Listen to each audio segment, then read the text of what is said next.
Muito bem, estamos aqui com o professor Clóvis de Barros Filho nessa edição diferente do Wesley Podcast, uma edição EAD, visando os tempos modernos, já que o nosso podcast não é gravado na Grande São Paulo e a gente quer expandir o leque de entrevistados. Há alguns meses tentamos trazer o professor Clóvis para cá, mas como tem uma agenda bastante corrida, não foi possível. E para agraciá-los aqui no Wesley Podcast com essa entrevista, nós conseguimos uma agenda do professor e estamos realizando esse episódio online. Espero realizar outros episódios online também, para conseguir trazer mais convidados aqui no Wesley Podcast. Então, desde já, deixe o seu like aqui no episódio, inscreva-se no canal e compartilhe esse link com as pessoas que você acha que tem interesse.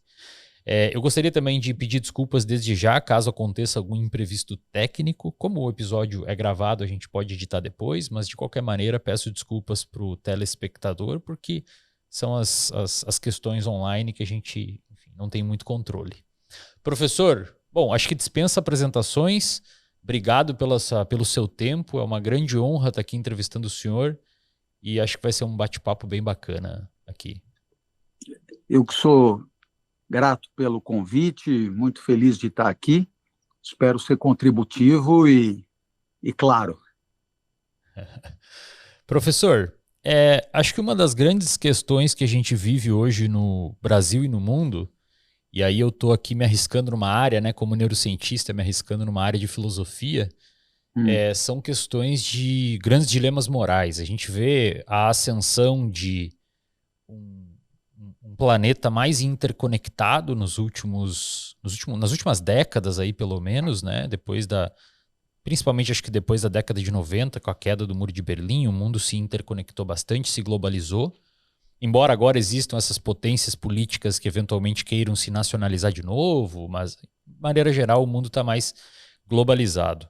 Uma das questões que surge com essa globalização são, digamos que, tribos morais que antes tinham regras que funcionaram dentro da própria tribo para conseguir fazer com que a sua micro-sociedade evoluísse, resolvendo os problemas ali de dentro. Então, os muçulmanos têm as regras deles, os cristãos têm as regras deles, ou mesmo vegetarianos, grandes grupos, grandes tribos políticas. E agora essas tribos estão entrando cada vez mais em conjunto, dividindo espaços via imigração, e aí tem todas essas notícias que a gente vê de Londres ter um problema com imigração, ou muita imigração que acaba gerando alguns problemas, porque uma tribo moral quer colocar frente a outra tribo moral as suas próprias convicções de como resolver, ou como viver melhor, ou qual que é a maneira mais correta de viver, digamos assim. O senhor acha que, começando com uma pergunta bem simples de resolver aqui, né, professor? O senhor acha que existiria alguma metamoralidade ou caminho superior a essas tribos morais para resolver esse dilema de como viver de uma maneira mais harmônica? Bem, a sua pergunta é uma pergunta importante e a tentativa de respondê-la também se presta à controvérsia. Claro. Quando nós falamos de ética, falamos de iniciativas de aperfeiçoamento da convivência no interior de certos universos específicos de relações. Bom, por isso temos a ética dos médicos, a ética dos advogados, a ética da empresa X, da empresa Y, a ética dessa ou aquela instituição, até do presídio, da máfia, enfim. Então, é claro que há aí um limite, que é um limite assumido, de que o que está eticamente disposto tem uma validade circunscrita àquele espaço. Né? Então, nesse sentido, surgem aí vários problemas, mas o mais óbvio deles é o fato de que aquelas pessoas que integram esses universos, elas interagem também com o mundo exterior. Elas interagem também com o mundo exterior. Elas interagem, isto é, elas interagem com Com outras tribos, assim. pessoas que não pertencem àquele universo, elas interagem com gente de outros lugares portanto, surge sempre a pergunta: que ética vai regulamentar essa relação? Então, existe aí uma limitante importante a considerar e é por isso que, quando nós nos remetemos a uma reflexão moral mais ampla, tentamos propor que a moral seja uma produção do espírito, da vida do espírito, que tenha por objeto a própria conduta, mas que tenha por referência alguma norma universalizável, né? Ou seja, aplicável em qualquer lugar, em qualquer tempo e, portanto, válida para qualquer um. Então, a moral, ela começa num caso particular, concreto, vivido por alguém, ela termina numa decisão desse alguém que vai agir, né? Mas ela passa necessariamente por um raciocínio, por uma equação que envolve a busca de um elemento de universalidade possível. Seja quando Kant, por exemplo, propõe sua reflexão moral em cima de um imperativo categórico, ele se dispõe a encontrar e, portanto, levantar a possibilidade de que devemos agir de modo a pretender que qualquer um, em situação semelhante, análoga, devesse agir da mesma maneira. E isso, qualquer um, é realmente qualquer um, né? Então, nesse sentido, independentemente da tribo a que você pertencer, ou de que você fizer parte, que você integre, né, você não deve mentir, porque a mentira, ela é autodestrutiva, ela é ruim em qualquer circunstância, digamos aí. Daí a sua dimensão categórica, né? E, naturalmente, outros valores absolutos poderiam ser propostos, como o sofrimento de uma criança, que, seja lá qual for a tribo, é, é negativo, a combater, é inaceitável, etc. Então, aqui haverá muita discussão, muitos argumentos pró e contra. Haverá quem diga que mentir não é universalmente negativo, dependendo da situação, né? O famoso caso de um pai que esconde o filho de uma perseguição nazista e perguntam pelo filho e o pai mentirá para proteger o filho, e isso, obviamente, não pode ser condenado do ponto de vista moral, segundo muitos, etc. Então, veja, o que eu estou tentando dizer é que, dependendo da linha que formos seguir, a resposta poderá ser uma ou outra. De qualquer maneira, existe, falando de maneira um pouco mais modesta, né, existe em toda reflexão ética e moral uma pretensão de uma validade superior ao caso particular, né? Portanto, é um trabalho sempre de abstração. Mais ou menos assim. Se eu discuto com você, a gente divide um apartamento, e eu discuto com você sobre a pertinência de usar um liquidificador que faz um barulho enorme no momento que eu estou gravando alguma coisa, né? É claro que o que for discutido para o liquidificador deve ser aplicável à batedeira, né, à televisão, etc. E aí já teremos subido um degrau, né, de abstração onde o que é discutido para aquele caso particular pretende valer para outros casos e outros cenários. Ainda que não seja de amplitude universal, existe essa pretensão de ir além do caso particular. Assim também são as regras jurídicas, claro. Então, nesse sentido, poderíamos dizer que, diante da sua pergunta, o problema é imenso, porque não há nenhuma consistência quando você tem enfrentamentos de pontos de vista, né?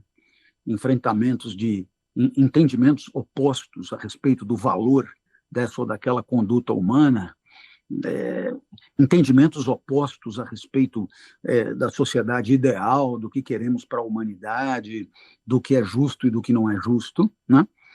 Quando temos esse tipo de enfrentamento, por incrível que pareça, na imensa maioria dos casos, não há como resolver a coisa de maneira simples. Esse tem razão e esse não tem razão.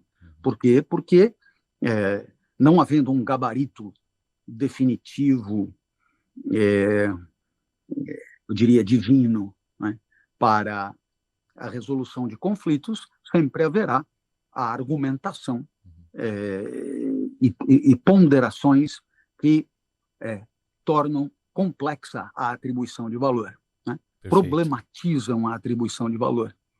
E é por isso que todas as virtudes elas são problematizáveis, é por isso que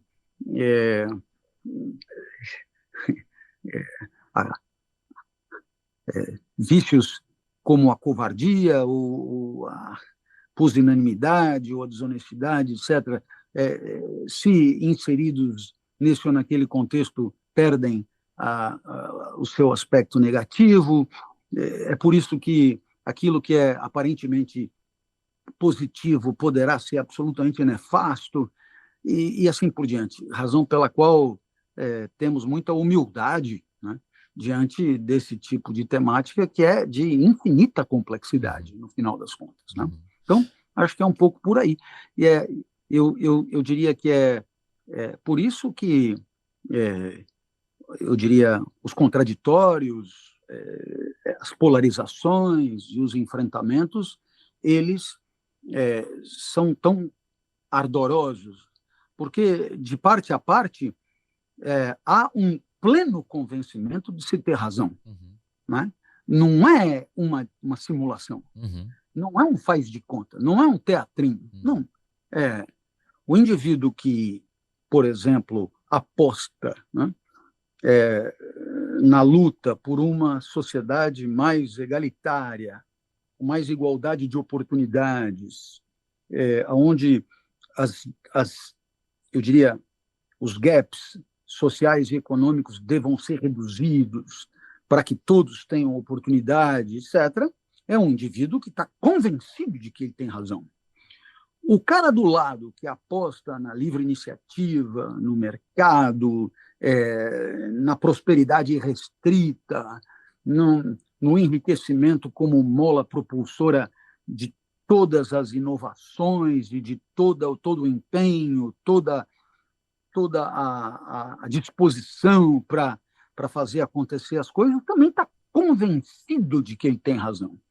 E evidentemente que, muitas vezes, quando temos que patrocinar uma sociedade mais egalitária, temos que colocar obstáculos à plena livre iniciativa e vice-versa. Para conseguir uma plena livre iniciativa, temos que eliminar quase todo tipo de obstáculo, e aí o que acontece é que, como as pessoas são muito diferentes e diferentemente preparadas, as diferenças vão se acentuando em nível exponencial. E todo mundo acha que tem absoluta razão, né, naquilo que está propondo e defendendo. Assim também, no caso dos costumes, né, quando alguém sustenta que as opções sexuais são uma questão de cada um e que cada um deve viver livremente em função dos seus apetites, das suas inclinações, etc., está absolutamente convencido de que tem razão, ao passo que um outro que acredita numa estrutura familiar tradicional, voltada para a procriação e com casais heterossexuais convencionais, etc., por razões muitas também está absolutamente convencido de que tem razão. Então, nesse sentido, há uma dificuldade de considerar o olhar alheio por conta do tipo de tristeza decorrente da dissonância que o olhar alheio traz em relação ao próprio olhar. E quanto mais rígido for o próprio olhar, né, quanto menos poroso e maleável ele se apresentar, maior será essa dificuldade, levando à intolerância, levando ao descrédito do alheio, levando ao menosprezo da alteridade, que são características do mundo em que estamos vivendo. Então, eu acho que é um pouco por aí. Não acredito não ter dito nada de não, absolutamente novo, mas, de certo modo, eu não vejo com muito otimismo o andar da carruagem.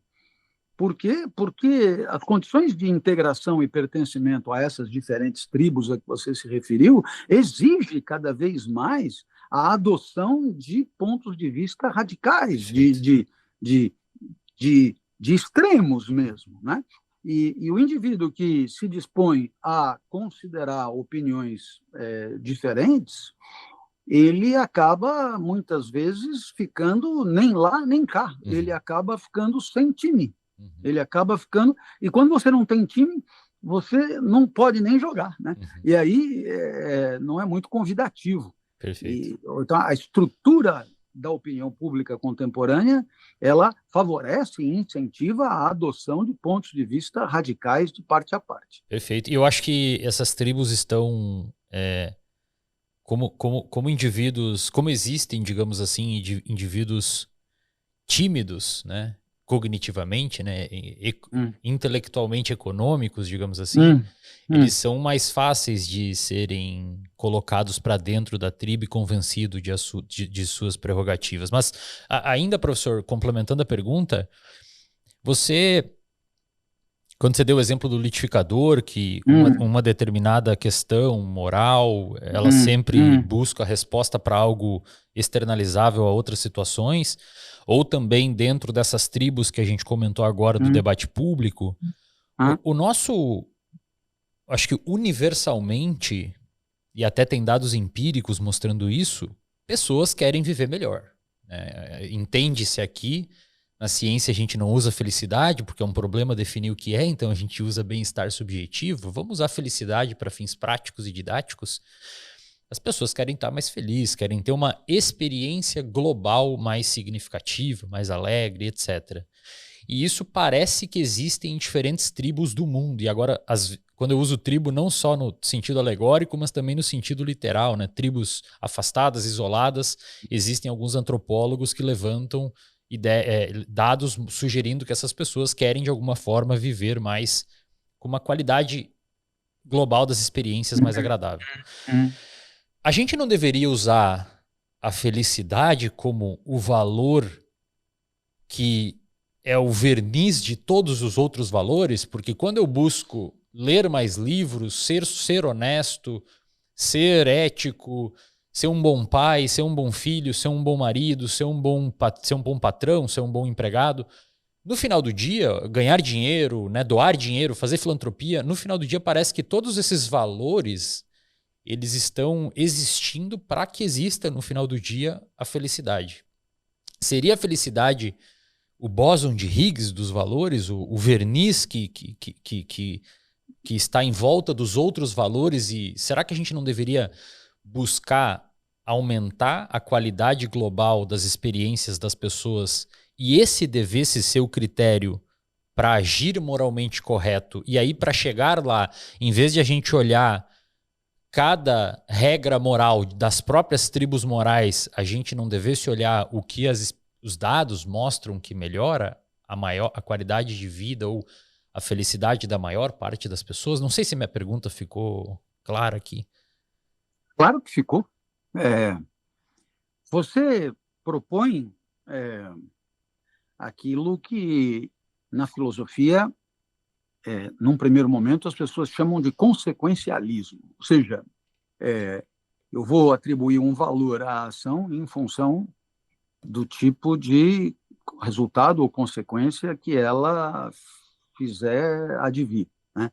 Tanto que você fala em dados do que aconteceu e tal. Bom, e aí, dentro do consequencialismo, você propõe como critério a felicidade, né? Como o marco distintivo, a referência maior para que eu possa saber se eu agi bem ou mal. Então, poderíamos dizer assim, se eu aumentei a felicidade ao meu entorno, eu agi bem, e se eu diminuí a felicidade ao meu entorno, eu agi mal. E, naturalmente, a minha própria felicidade está no bolo das pessoas impactadas, né? Bom, então, só para situar, né, quer dizer, essa tua proposta, ela é a proposta de uma corrente específica da filosofia moral chamada de utilitarismo, né? Utilitarismo, ela é muito presente no mundo anglo-saxônico e tem nomes importantíssimos como Jeremy Bentham, John Stuart Mill, etc. Então, qual é a ideia? A ideia é a seguinte: se eu agi e aumentei a soma total de felicidade no mundo, eu agi bem. Se eu diminuí a soma total de felicidade no mundo, eu agi mal. Bom, é muito atrativo, é muito interessante e resolve um problema, porque como eu tenho dificuldade de julgar a ação pela ação, por falta, às vezes, de critérios, eu julgo pelo que acontece depois, e isso é atrativo, né? Claro que aí você mesmo apontou uma dificuldade, que é saber o que cargas d'água essa felicidade significa, né? Aí você propôs substituir a felicidade por bem-estar subjetivo, né? É claro que a tentativa é bem-vinda, porque felicidade é uma palavra meio poética, de difícil definição, mas bem-estar subjetivo não sei se atende completamente às nossas necessidades, porque, no final das contas, acaba jogando muito no colo do que a pessoa está sentindo naquele momento para definir o valor de uma conduta que a tenha impactado. E você sabe que o que a gente está sentindo num determinado momento pode cair por terra, pode ser transformado no segundo seguinte com o andar da carruagem e a gente fica muito dependente de uma sensação que só pode ser, digamos, apresentada como positiva em comparação com outras sensações já vividas ao longo da vida. Quer dizer, quando você diz, nossa, eu estou me sentindo bem, é sempre em relação a cenários em que a vida já foi ainda pior, né? Agora, houve outras tentativas de resolver o problema, né? E uma delas é muito conhecida, Jeremy Bentham, que é a ideia de que você pode substituir a palavra felicidade por prazer, né? E aí você tem, segundo esse tipo de pensamento, a possibilidade de ter alguma coisa muito mais concreta. Aumentei a quantidade de prazer no mundo, eu agi bem, diminuí, eu agi mal, né? Happiness igual pleasure, é a equação utilitarista da vez, né? E acontece que aí você esbarra em dois problemas. Os prazeres, eles são de muitos matizes, né? É, e dificilmente comparáveis, né? E a partir daí, a experiência num drive-in na entrada de Mogi das Cruzes, com alguém que você não conhece, pode ser prazerosa. A experiência de ler um livro de Dostoiévski ou acompanhar uma sinfônica de Mahler no Teatro Municipal também pode ser prazerosa. Agora, você dizer que isso é facilmente quantificável é bem ousado, porque, sim, o drive-in vale quanto, né? E a Sinfônica de Mahler vale quanto em relação ao drive-in e por quê? Uhum. Né? E aí, então, haverá iniciativas outras dizendo que os prazeres do corpo são inferiores, os prazeres do espírito são superiores, e, portanto, quando você impacta espiritualmente as pessoas, você agiu de maneira superior a quando você impacta fisicamente, porque o prazer físico é fugaz, o prazer do espírito ele é mais longevo, e aí os argumentos eles vão se seguindo muito longe. Mas há um segundo problema muito importante, que é o seguinte: será mesmo que o prazer resolve o problema da vida? Né? Quer dizer, será mesmo que os hedonistas sempre tiveram razão? Até que ponto o meu próprio prazer ele esgota todos os valores da vida? Né? Então, a título de exemplo, eu posso submeter minha vida a uma privação, a um sacrifício, a um constrangimento, para que alguém possa sofrer menos. E, nesse caso, o prazer não foi meu, né? O prazer foi outro. Né? Então, nesse sentido, aqui nós esbarramos numa dificuldade suplementar, que é você ter que colocar na balança o sofrimento de um e o benefício causado no outro, subtrair um do outro para ver qual é a resultante, e muitas vezes essa pesagem ela é absurda, porque a privação necessária para um é de categoria completamente distinta do benefício auferido pelo outro.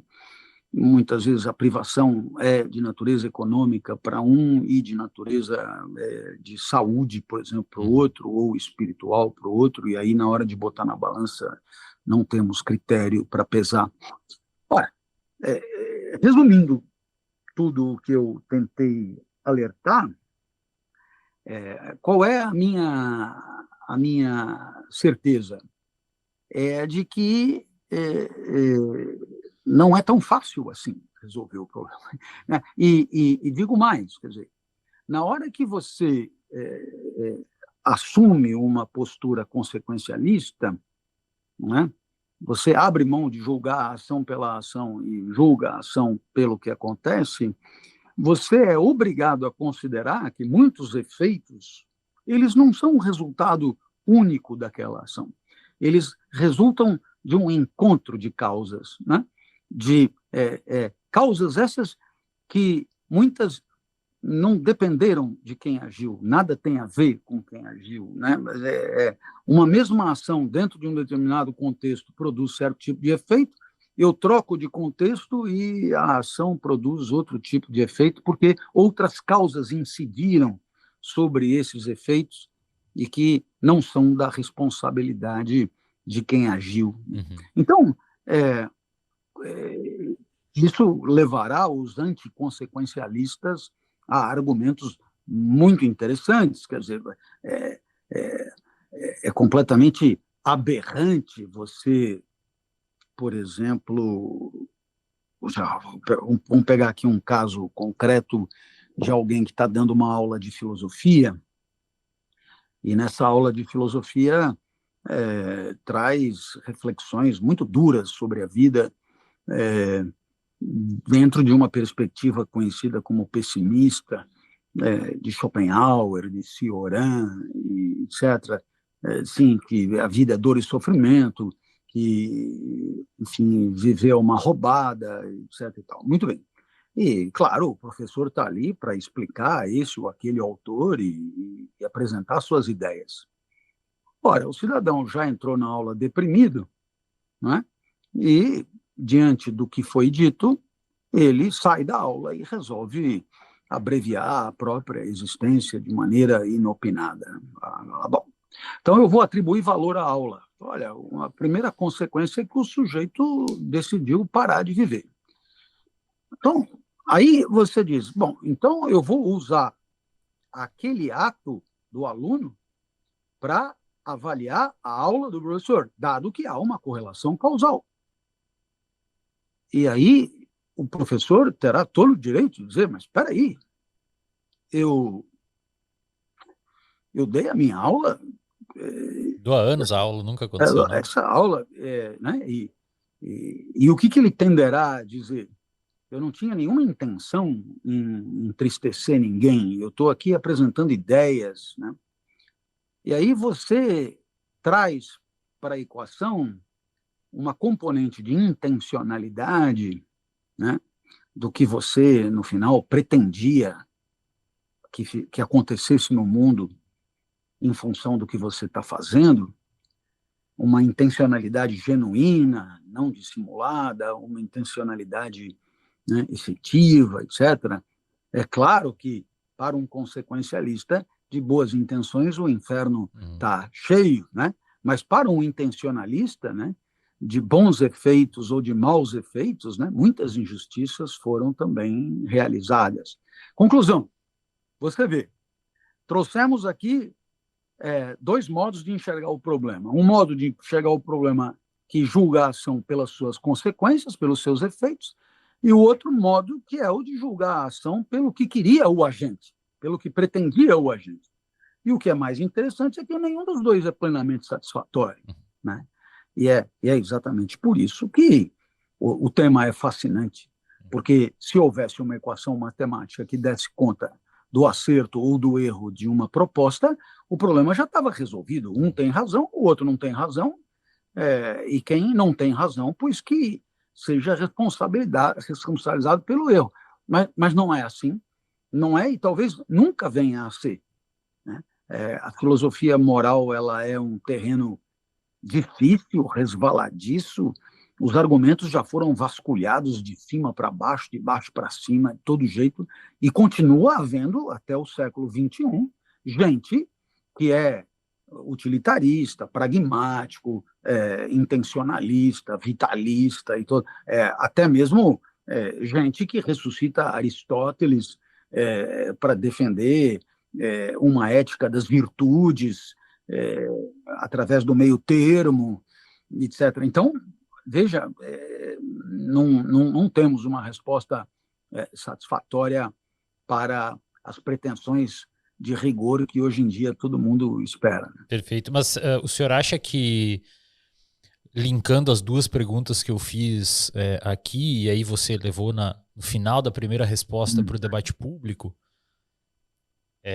você acha que a média da população ou a população carece, mesmo com a inexistência, com esse vácuo de uma certeza que em algum grau com certeza é bom existir para fomentar o debate, mas você acha que a população carece de uma noção dessas vertentes de uma filosofia moral, filosofia analítica que tenta dar um norte para uma tomada de decisão mais inclinada a ser moralmente correta, mesmo que exista o debate de qual que é melhor, qual que é pior, ou qual que é melhor em determinado momento? Porque parece-me que esse debate, tanto na educação pública brasileira, quanto no debate público, ele é inexistente. Quando a gente fala, professor, ou procura no YouTube, né, sobre filosofia e etc., geralmente a gente vê grandes nomes conhecidos, né? Aristóteles, Platão, Sócrates, eventualmente o Kant, É, principalmente é, acho que com, é. com as suas aulas trouxe bastante o Kant. Hum, E hum, não se tem tanto, não sei se é no Brasil, uma exclusividade do Brasil, mas não se tem tanto esse debate de uma filosofia mais analítica que tenta trazer esses nortes dessas correntes utilitarista, hum, pragmatista, enfim, contratualista, hum, ética das hum, virtudes, hum, deontologia. hum. Por que aqui não, a gente não conversa tanto sobre isso e se isso ajudaria a ter uma sociedade brasileira e um debate mais frutífero? Bom, eu acho que imagina se eu te devolvesse a pergunta, né? É, eu tenho a impressão que o que você teria a dizer é muito próximo do que eu tenho a dizer. Vamos começar pela educação de base, né? Que é onde essas questões poderiam começar a ser tratadas, né? Nós temos 85% da nossa população que estuda em escola pública. E a escola pública fundamental é da responsabilidade do município e o ensino médio é da responsabilidade do Estado, né? Nós temos a filosofia praticamente ausente desse currículo, né? E, sendo a filosofia ausente, a filosofia moral entra no mesmo, na mesma corrente, na mesma lacuna, né? Então, é claro que esses temas não são trabalhados, apresentados. No ensino privado, haverá quem diga que é um pouquinho melhor. Eu diria que talvez em casos esporádicos, né? Dessa ou daquela escola, onde o responsável pedagógico tem um particular apreço pela filosofia, então aí a coisa pode ser tratada um pouco melhor. Mas, de uma maneira geral, esse debate, como você mesmo disse, é um debate ausente do mundo escolar. No caso da universidade, essas reflexões elas só serão trabalhadas no curso de filosofia, né? Por quê? Porque nas disciplinas de ética dos cursos aplicados, o que você tem é um ensino dogmático do tipo o certo é isso e o errado é aquilo. Decora aí, esse é o código, aprenda e saiba responder a respeito. Então, o que eu te diria? Eu te diria que essa discussão, muito embora você possa sempre dizer que sou tendencioso, porque é o meu campo de atuação na universidade, foram 30 anos na universidade ensinando essas questões, mas eu penso que, por se tratar de um campo do conhecimento que cuida da conduta humana dentro da sua perspectiva de valor e não científica, né? Quer dizer, o que eu quero dizer com isso é o seguinte: eu não discuto por que a pessoa fez o que fez, eu discuto como ela deveria ter Uhum. agido, né? Então, é um outro tipo de olhar, né? Então, esse olhar sobre o dever deontológico, portanto, sobre o dever, sobre o que deveria ter sido feito, né?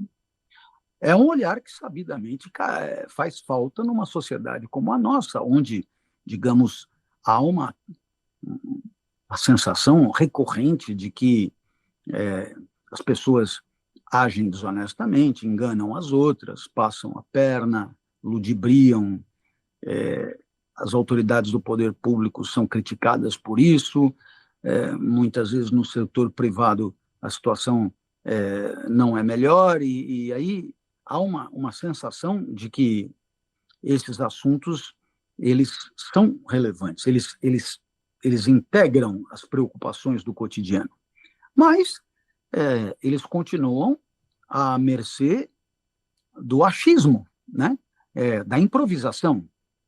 Mesmo aqueles que se ocupam do bom comportamento no mundo do trabalho, né? E, portanto, estão à frente, né, de departamentos de compliance, quase sempre têm formação jurídica e pouco pouco aprenderam nos seus cursos de direito sobre o lugar onde essa discussão é legítima, que é a filosofia, né? Tanto é assim que eu sou diariamente chamado para ir dar palestras sobre ética nas empresas, em espaços onde você tem um monte de gente cuidando de compliance. Mas há um entendimento, um reconhecimento de que o que está por trás daquilo ninguém sabe direito o que é, né? Então, ora, você pergunta, precisaríamos então de uma espécie de revolução na educação? E eu te digo, esta é uma obviedade, no meu ponto de vista, né, gritante, assim. E qual é a chance disso acontecer? É muito pequena, por várias razões. Uma delas é política, né? Quer dizer, o profissional da política luta por conservar o seu poder ou aumentar o poder que tem. Para isso ele tem embates eleitorais. Os embates eleitorais, por sua vez, implicam a identificação de intenções de voto, por que o cara vota num e não vota no outro, e a educação não é um critério relevante. Então, um prefeito, por exemplo, que sucatear a educação pública, ele tem chance de se reeleger, sobretudo se ele pegar o dinheiro e investir em guardas municipais superarmados e assegurar assim uma impressão, né, uma sensação de segurança maior nas ruas, com a presença militarizada das forças da ordem. Então, veja, esse é um aspecto. O outro aspecto é que se todo mundo resolvesse aprender ética, vamos imaginar que aconteça aí uma espécie de delírio coletivo, patrocinado pela intervenção de extraterrestres que nos alucinam, né? E aí todo mundo percebe que a partir de amanhã é preciso que nas escolas, além de matemática, física, química, biologia, etc., tenhamos assim moral e ética 1, moral e ética 2, moral e ética 3, moral e ética 4, etc. Pois muito bem, não haveria professor para isso. Não, né? Não pense você que você imagina, são 7.800.000 alunos de ensino médio nas escolas públicas, né? Vamos imaginar que nós ficássemos só com o ensino médio, o que seria lamentável, mas vamos imaginar só o ensino médio. E vamos imaginar só as escolas públicas, excluindo as privadas que costumam oferecer mais atrativos aos poucos professores que existem no mercado. Ora, isto exigiria que brotassem professores de ética às centenas para dar conta dessa demanda, né? E é evidente que, com a redução progressiva dos cursos de filosofia nas universidades e a formação de filósofos cada vez mais acanhada, não temos a menor condição de abastecer essa demanda, o que poderia ser ainda pior, porque isso poderia ser entregue na mão de professores que se serviriam da legitimidade da cátedra para expor o seu senso comum mais tosco, né? E mais, eu diria, perturbador ainda, mais confuso do que já nos encontramos. Então, por muitas razões, não há como ter um olhar otimista sobre esse tema numa sociedade como a nossa. Claro, as empresas, elas tentam tardiamente tampar um buraco e elas percebem a necessidade de uma reflexão a respeito. Eu mesmo sou convidado recorrente não só para palestras, mas para cursos. Estamos agora lançando um sobre ética e cultura organizacional, ou ética e cultura corporativa, o objetivo é dar conta de muitas das demandas sobre o tema que me fazem a título de palestra nos últimos anos. Ora, eu imagino que muitas empresas poderão se interessar pelo curso e o curso é muito didático, pega pela mão e talvez sane muitas lacunas conceituais. Mas lacunas conceituais essas que não deveriam ser sanadas agora. Deveriam já ser tratadas para todos em ambiente escolar, em currículo oficial, e porque as coisas que eu ensino, elas são perfeitamente discutíveis por alunos do ensino médio. E seria muito melhor que, nessa idade, que passassem a ter o hábito e o gosto pela reflexão a respeito do valor moral da própria ação. Muitas vezes, o ingresso no mercado de trabalho ele é mais tardio e muitos dos cacoetes, né, jeitos estranhos de pensar, que são, eu diria, absorvidos no senso comum das interações, ele já fez o seu trabalho devastador eu diria, de consagração de um pensamento equivocado e frágil. E aí é mais difícil você consertar. Por isso, todo vídeo eu começo com o mesmo pedido, né? Abaixe a guarda, esqueça tudo que você já ouviu a respeito e nos dê uma chance de começar do zero, porque temos esse direito, né, de começar do zero para verificar em que terreno estamos navegando, né, com que consistência estamos pensando, e às vezes começar do zero é a única forma que temos de chegar a conclusões mais confiáveis do que aquelas que são repetidas e circulam no senso comum. Então, eu acho que esse é o nosso objetivo e, de certo modo, aqui e acolá, de maneira esporádica, há alguma melhora, há alguma conscientização e é por aí que a gente vai indo pelas frestas. Para quem tiver interesse no curso, na pós, né, que o professor está agora, acabou de mencionar, a gente vai deixar o link aqui na descrição, então basta clicar aqui na descrição que você tem acesso. Professor, a gente tem uma questão que acho que de certa forma a gente acaba voltando para a filosofia, talvez até para alguns autores que a gente já mencionou aqui, que é talvez bem contemporânea, né? Ontem mesmo eu estava assistindo, e eu tenho essas questões, esses hobbies curiosos. Eu estava assistindo uma votação do ministro do STF, de alguns ministros, sobre o Marco Civil da Internet. E existe toda essa discussão sobre a regulamentação das redes sociais.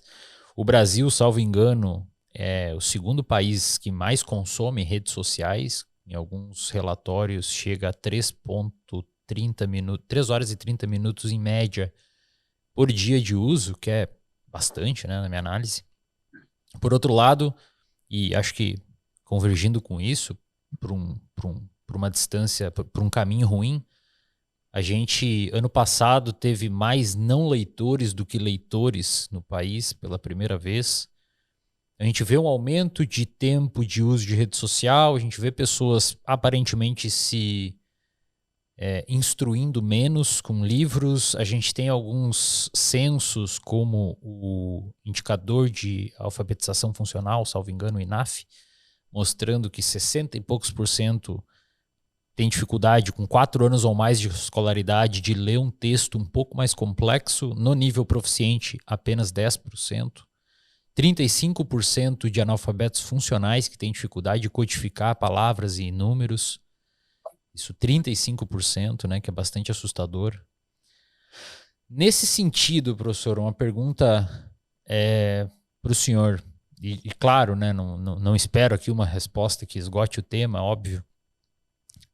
Você acha que, ainda só para completar a pergunta, a gente teve, né, esse problema dos cassinos online no Brasil e a gente viu vários beneficiários de programas de auxílio como Bolsa Família apostando. Enfim, a pergunta dado esse preâmbulo, esse prefácio, o senhor acha que, considerando que a população tem essa vulnerabilidade ao que os dados indicam de instrução, seria legítimo o Leviatã, né, o Estado agir inibindo a liberdade do indivíduo em algumas circunstâncias? Como, por exemplo, e aí, claro, não precisa opinar dentro desses exemplos necessariamente, pode levar para outras áreas que o senhor desejar, como, por exemplo, eventualmente bloquear o CPF de um beneficiário do Bolsa Família impedindo-o de jogar, se isso, digamos que fosse possível do ponto de vista logístico, ou regulamentar as redes de forma que determinados conteúdos caiam e, sei, talvez a plataforma fique inibida de deixar que algum discurso, mesmo que não enquadre um discurso agressivo e tal, circule ali dentro por medo financeiro mesmo. Até que ponto a gente, na sociedade que a gente vive brasileira, com baixo grau educacional, existe essa legitimidade de um ente supremo como o Estado interferir no indivíduo? Eu sei que esse debate é um debate longo, mas eu gostaria da sua opinião especificamente numa sociedade onde os indicadores mostram que a população tem dificuldade de instrução mesmo por conta de um ensino ruim e tudo mais que a gente já comentou. Também não sei se minha pergunta ficou clara. Sua pergunta é claríssima. E a minha resposta será também clara.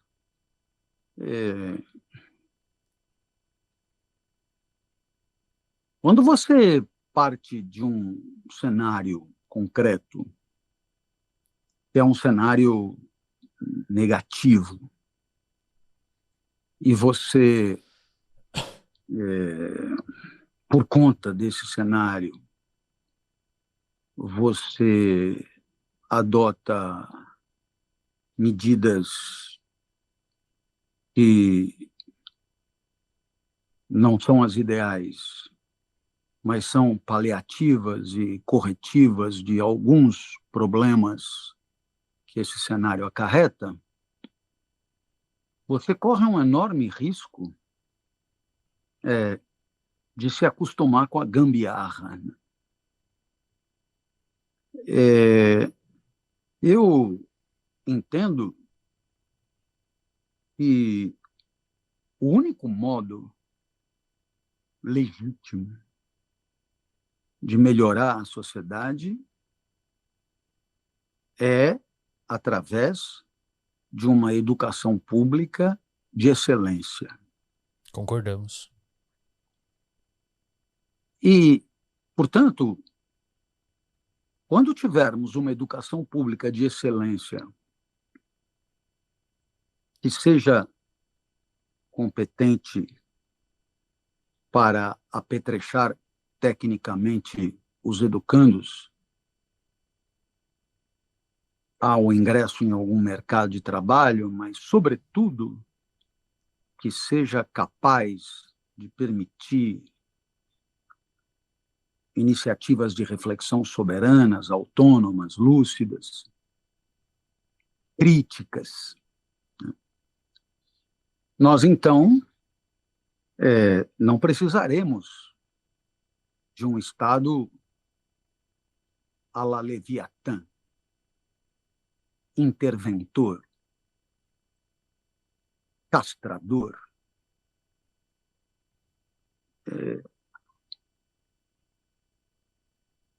O mundo digital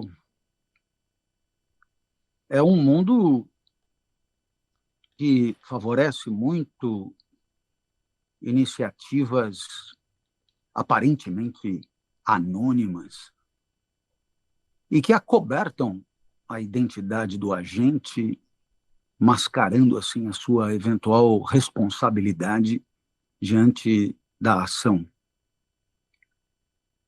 E, de fato, os mecanismos de controle juridicamente autorizados para fazer justiça são muito acanhados diante das possibilidades de transgressão. Sobretudo, são muito lentos. Uhum. Ora, se você não consegue controlar pelo medo, porque não há medo,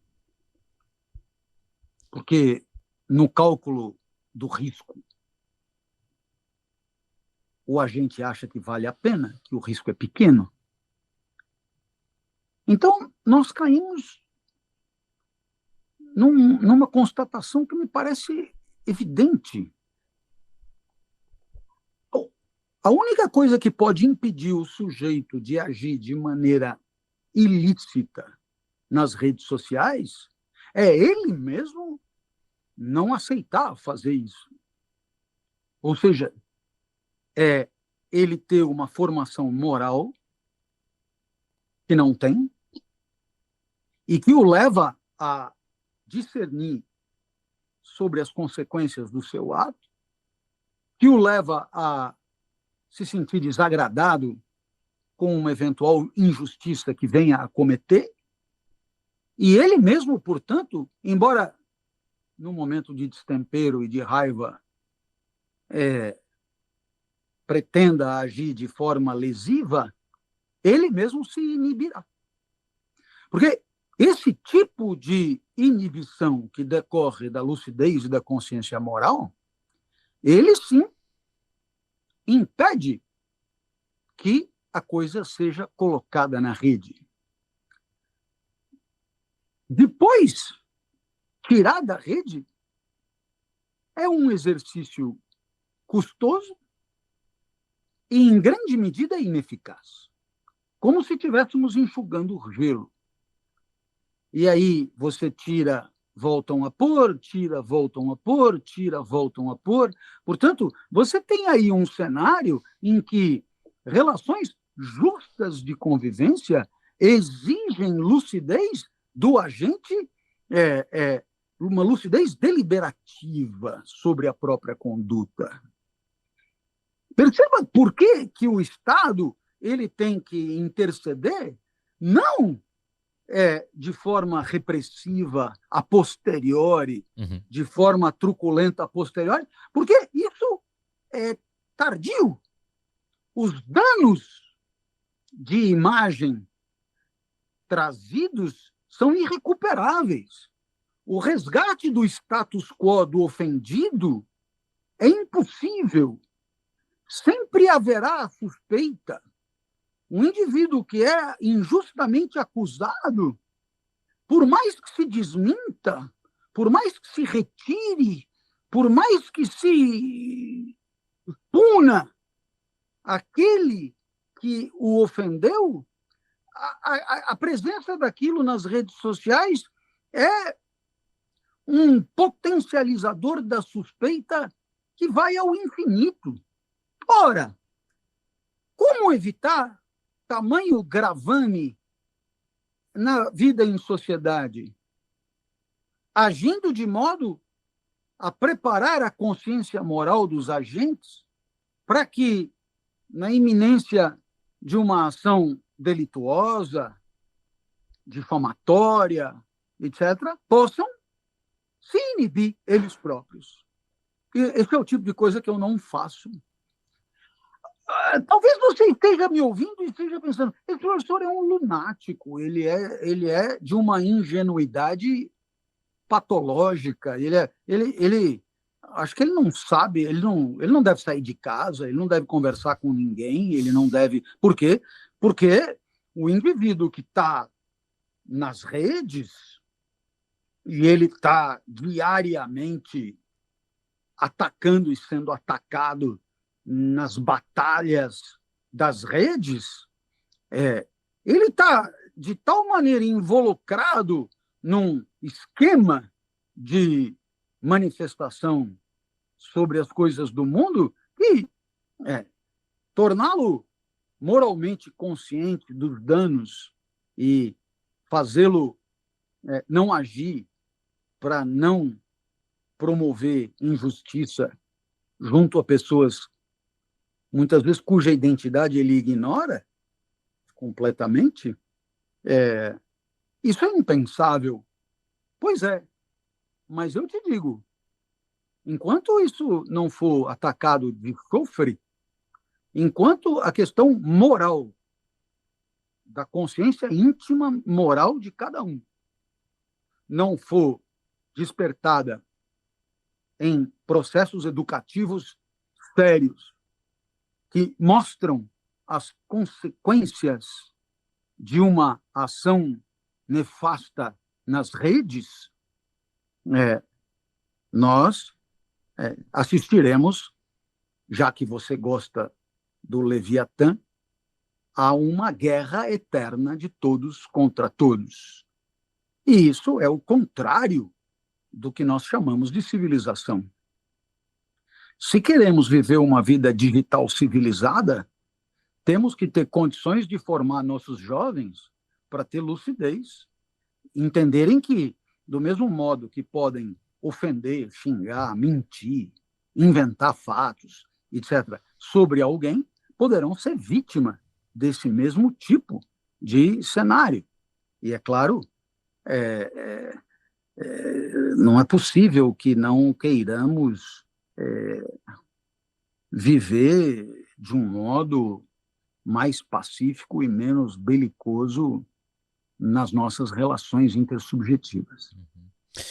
Professor, indo para o final aqui do episódio já, recentemente eu li um livro do Mário Vargas Llosa, que faleceu, inclusive, com 89 anos, salvo engano, Prêmio Nobel de Literatura, livro intitulado A Civilização do Espetáculo. Basicamente, no livro, ele argumenta, ele passa sobre diversos assuntos, mas tem um que me chamou bastante atenção, e aí eu gostaria de saber a opinião do senhor. A tese de uma das partes do livro é que o intelectual que ajudou a construir boa parte do século XIX, do século XX, em grandes embates no campo político, no campo das artes, no campo da filosofia, no campo do direito, no campo da ciência, ele sumiu do debate público, eclipsado que foi pelo espetáculo, porque muitas vezes o intelectual, quando vai construir o seu argumento por questões inerentes à construção de um argumento complexo, a saber, tempo, profundidade, referências e etc., as pessoas acabam não dando ouvidos porque é um tipo de conteúdo internetesco que não atrai as grandes massas. E por essa razão, e massa aqui eu digo não no sentido financeiro, mas no sentido quantitativo de número de pessoas. E por essa razão, a figura do intelectual acabou eclipsada desse debate, dando lugar apenas ao espetáculo. O senhor concorda com essa análise? O intelectual brasileiro sumiu do debate público porque está só um show de espetáculos? Em grande medida, sim. A única coisa que eu não concordo é que isso seja resultado único da existência da internet.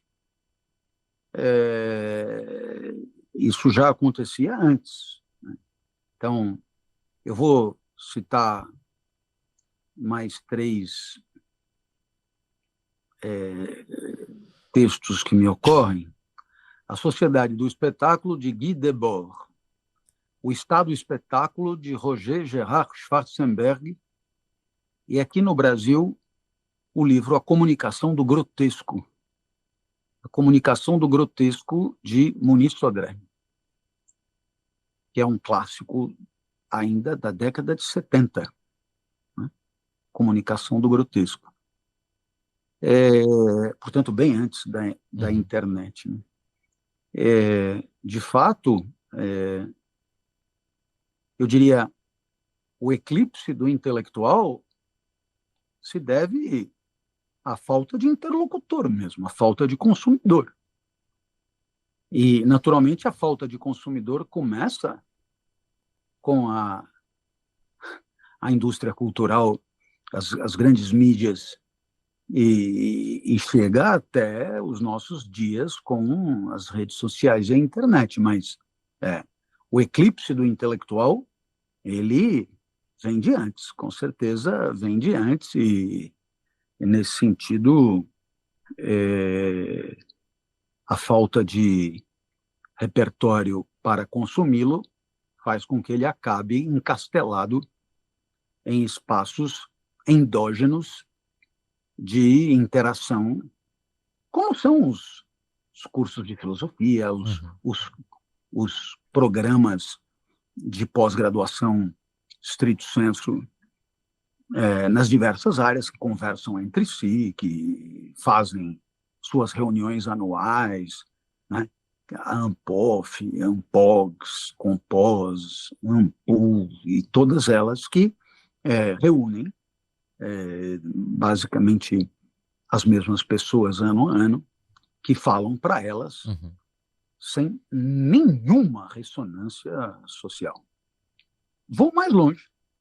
Acho que alguns intelectuais que conseguem ser ouvidos justamente porque conseguiram equacionar seus pensamentos às exigências de algum espetáculo. Perfeito. Então, meus colegas brilhantes, né? Palestrantes extraordinários, professores incríveis, Cortella, Karnal, Pondé, Monja, etc.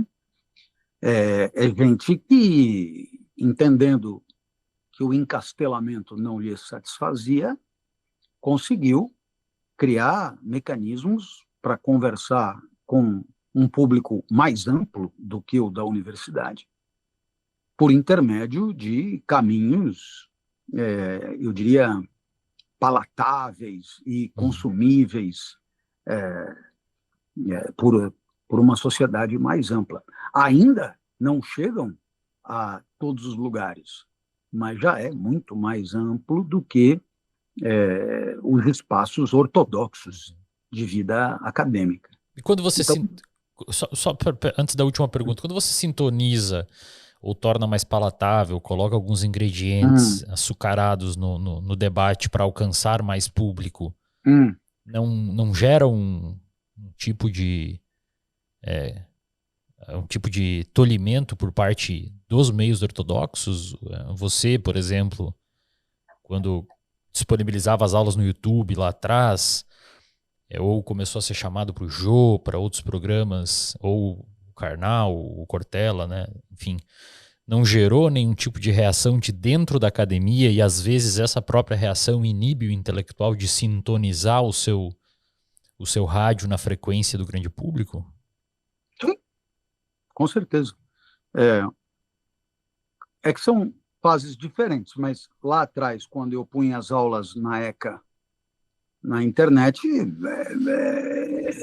eram aulas de 4 horas e eram as mesmas aulas dadas na academia e que eram apenas disponibilizadas para todo mundo, quem quisesse assistir, com todas as dificuldades de público que uma aula como essa pode ter, né?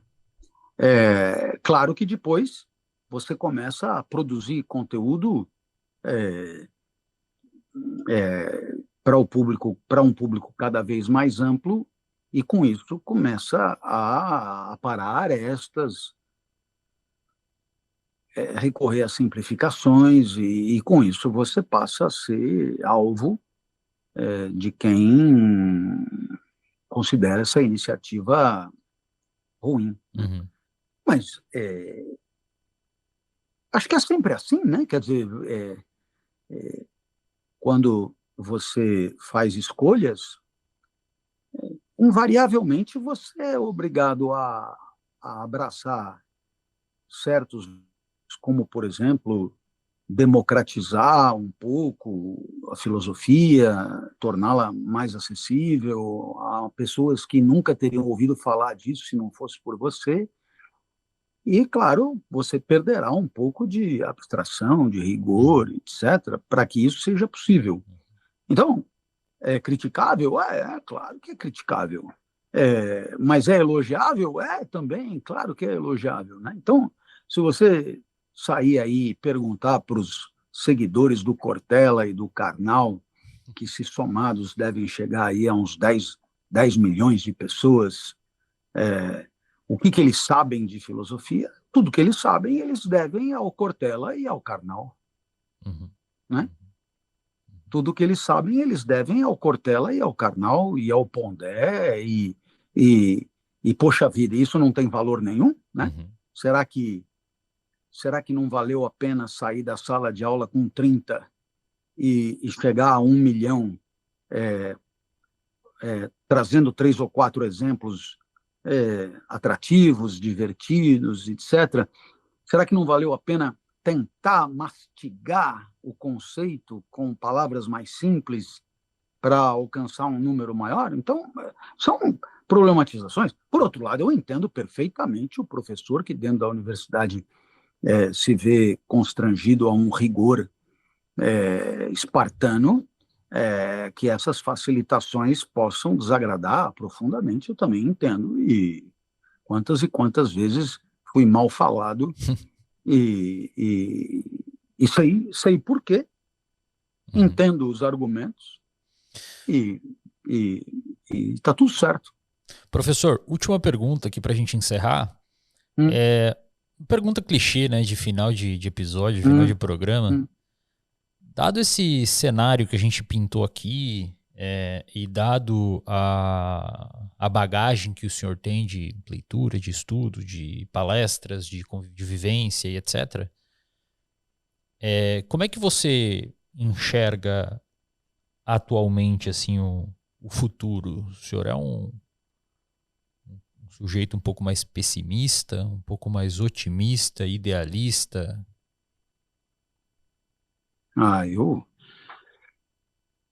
Eu acho que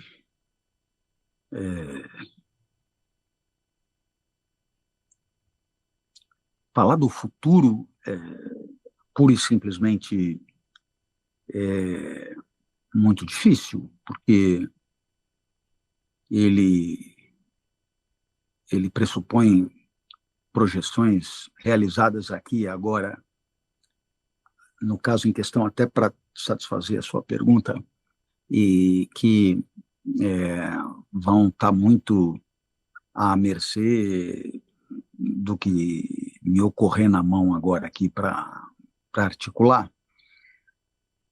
Mas se eu tivesse que falar da nossa sociedade, por exemplo, o que já é bem menos ambicioso, né, eu diria que nós temos todas as condições para que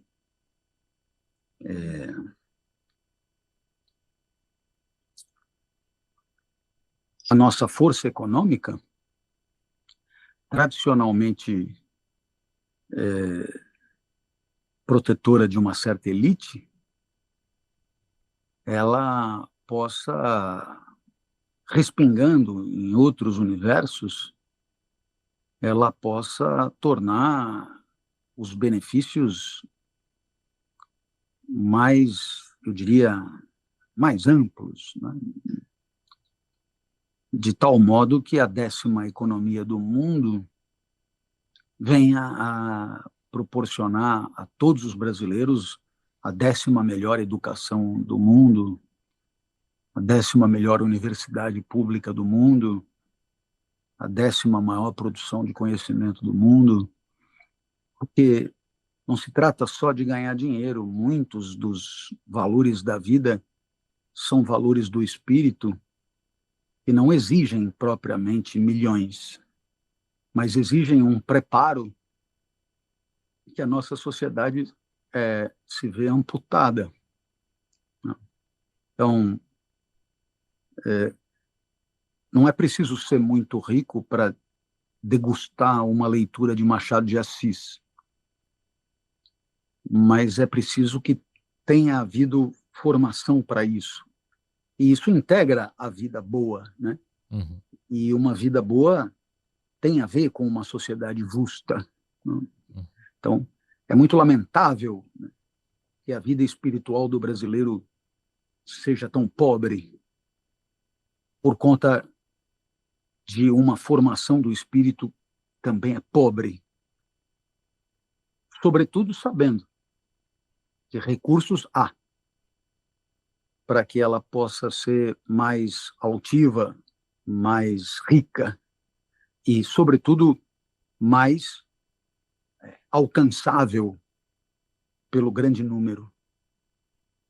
Enquanto não tivermos uma educação pública tão boa quanto a privada, enquanto não tivermos uma paridade de formação, a igualdade de oportunidades será uma falácia e a sociedade continuará fundamentalmente injusta. Uhum. E, portanto, eu penso que em algum momento possa haver uma autêntica revolução no país. E quando eu falo a palavra revolução, que me entendam, Camarada Clóvis. não precisa de nada a não ser de uma disposição para viver e conviver diferentemente. Uhum. E, a partir daí, dar à formação do nosso jovem uma atenção que o nosso país nunca deu. Uhum. Já tivemos uma escola pública melhor, mais sectária, mais restrita. Hoje temos uma escola pública mais receptiva, mais acolhedora, mais qualitativamente pobre. O que precisaríamos é uma autêntica revolução na aplicação efetiva de recursos, e não meramente constitucional, jurídica ou teórica, mas efetiva de recursos, de modo a que o professor se visse prestigiado, de modo a que houvesse interesse em ser professor. Essa profissão está desaparecendo na nossa sociedade. Ninguém mais quer ser professor, porque além de não ganhar nada, ainda apanha em sala de aula, né? Então, há consequências do nosso jeito de conviver que são obviamente nefastas e que precisamos evitar a qualquer preço. Em algum momento, quem sabe, com essa transformação das mentalidades, pudéssemos ter, na questão da educação pública, um elemento de orgulho nacional mesmo, né? Como um dia foi a seleção brasileira de futebol. E aí disputaríamos com os melhores do mundo os lugares, e não esporadicamente aqui e acolá alguma excepcionalidade que vence alguma Olimpíada disso ou daquilo, mas não. Teríamos padrões médios de escolaridade, onde esses 7.800.000 alunos de ensino médio tivessem condição de ser representantes da nossa educação pública e rivalizar com os grandes países do mundo nesse quesito. E aí, veja como não é uma questão de ser camarada Clóvis, porque as empresas do mundo do capital precisam de mão de obra qualificada, e se elas tivessem mão de obra qualificada em abundância, elas certamente seriam mais lucrativas. Uhum. E, portanto, é do interesse de todo mundo que isso aconteça, né? Então, eu penso que em algum momento isso possa vir a acontecer e com isso teríamos uma outra sociedade, um outro país, e um outro entendimento de país, não só da nossa parte, como da parte do resto do mundo, que olha para nós com um misto de comiseração e desdém. Perfeito. Professor, agradeço demais o tempo que o senhor disponibilizou para a nossa entrevista, foi muito enriquecedora.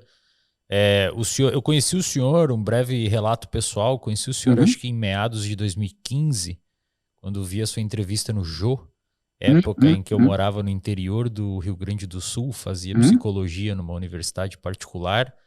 Até então nunca tinha visitado uma biblioteca, tinha lido 0 livros, e foi graças àquela entrevista e às aulas disponibilizadas no YouTube que eu me interessei mais por conhecimento. Então olha que bom que foi, pelo menos para mim, e acho que para as pessoas que escutam, você ter saído do enclausuramento dentro da academia e ter produzido conteúdo na internet. Fico feliz.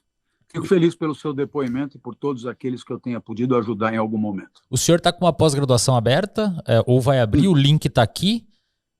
O pessoal pode se inscrever por ali, né? Tem todas as informações ali. Há uma pré-inscrição já em vias, e a inscrição definitiva será anunciada, Perfeito. E uma oportunidade aqui de manter um contato na hora que você quiser, como você quiser, Perfeito. nas condições que quiser, para que a gente consiga aprender junto um pouco mais. Perfeito. O link está aqui na descrição para o pessoal que tiver interesse. Suas redes sociais, Clóvis de Barros Filho, né? Encontra em YouTube, Spotify. O Instagram, @Clóvis de Barros, né? Você tem também o TikTok, LinkedIn, YouTube, e todos eles Clóvis de Barros.